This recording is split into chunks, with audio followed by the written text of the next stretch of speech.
Bad hygiene. Someone having bad personal hygiene is one of the biggest icks out there. This isn't just picky, it's almost everyone's turnoff. In other words, if your date looks like they haven't showered in days or you catch a whiff of stale cigarette smoke on them, you're probably going to lose interest fast. Imagine meeting for the first time, only to be hit by a wall of onion breath. Or on the first date they mention they never brush their teeth before bed. Immediately, attraction plummets. It's not mean, it's human. Cleanliness just matters because if they can't manage basic hygiene, who knows how they handle other things? Oh, and don't get me started on what's hiding under their fingernails. Love bombing. Okay, this one can be tricky. Sometimes when someone likes you, they go way overboard right out of the gate. Constant texts, grand romantic gestures, and nonstop compliments. It might seem flattering at first, but for a lot of people it feels really unsettling.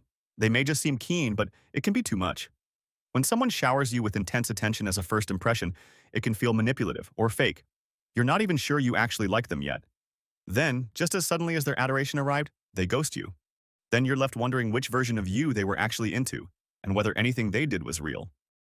If you haven't already, please consider liking the video and subscribing for more. Being rude to others. How someone treats people around them says a lot. If your date is snappy with the waiter, complains about strangers, or acts rude to service staff, that's a major red flag. I think you would agree that someone being mean to restaurant staff is a big no-no. It signals a lack of respect and empathy, qualities no one finds attractive. So if you catch your date rolling their eyes at the server or making fun of the person in line ahead of you, you might suddenly feel like you've caught the ick and leave you thinking twice about a second date. Phone addiction. Nothing screams ick like a constant screen obsession. If your date is glued to their phone, checking Instagram, or filming TikToks instead of talking to you, it kills the vibe. When half your evening is spent watching someone angle their head for the perfect selfie or waiting for them to finish messaging their friends, you naturally feel sidelined. It's easy to feel less important than their feed. That disconnect can give you major ick vibes. After all, who wants to compete with an app for attention? Bad with pets. There's something disarming about someone who can't handle animals. Maybe they flinch at the sight of a wagging tail, fumble a leash so the dog slips away, or pat a cat so awkwardly it hisses and scratches. It sends the message that they're uncomfortable showing kindness or empathy to creatures smaller and more vulnerable than themselves.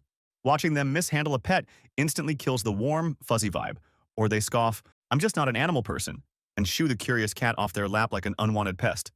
That would really push some animal lovers over the edge. Overly negative. We all have off days, but a date who is constantly complaining or negative? Ew. Imagine everything you say met with a gloomy spin or worse, a rant about how horrible life is. Non-stop griping on a date quickly overshadows any good traits. It suggests your date is stuck in a dark cloud, which may prevent you from shining bright. If your new date spends dinner complaining their personal life, it can feel draining. You might go home thinking, "Wow, that was intense."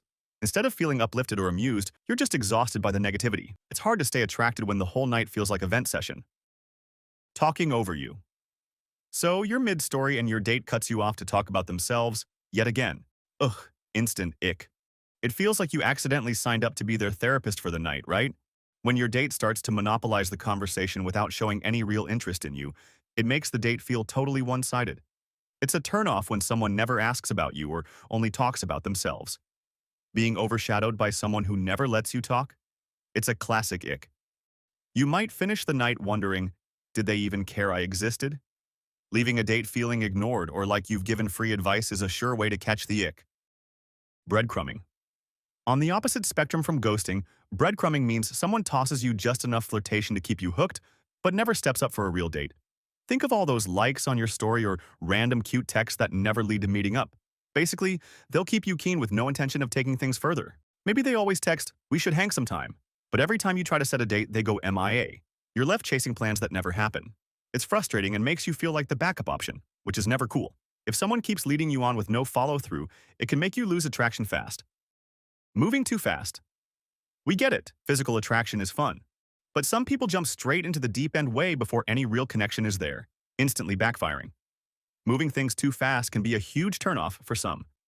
If your conversation goes from, "Hey, how was your day?" to "Send pics?" in a hot second, it's a red flag for many. You could be swapping cute texts and then suddenly they drop an eggplant emoji or ask for a steamy snap. Instead of feeling flattered, you might feel rushed or objectified. It feels like they're treating you more like a hookup than a human being.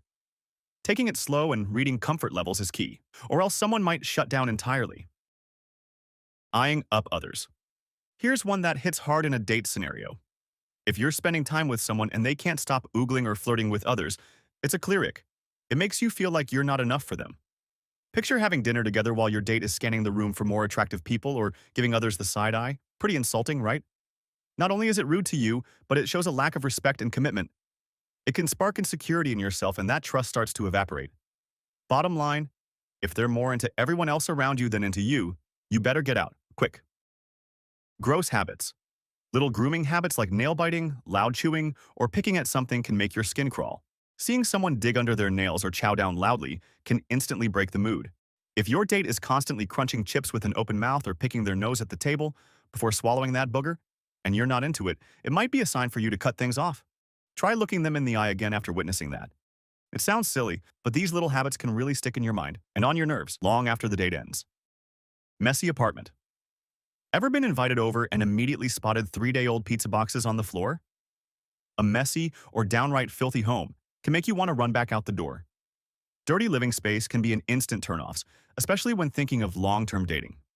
It makes you wonder if they're this careless about living conditions, and maybe about other parts of life too.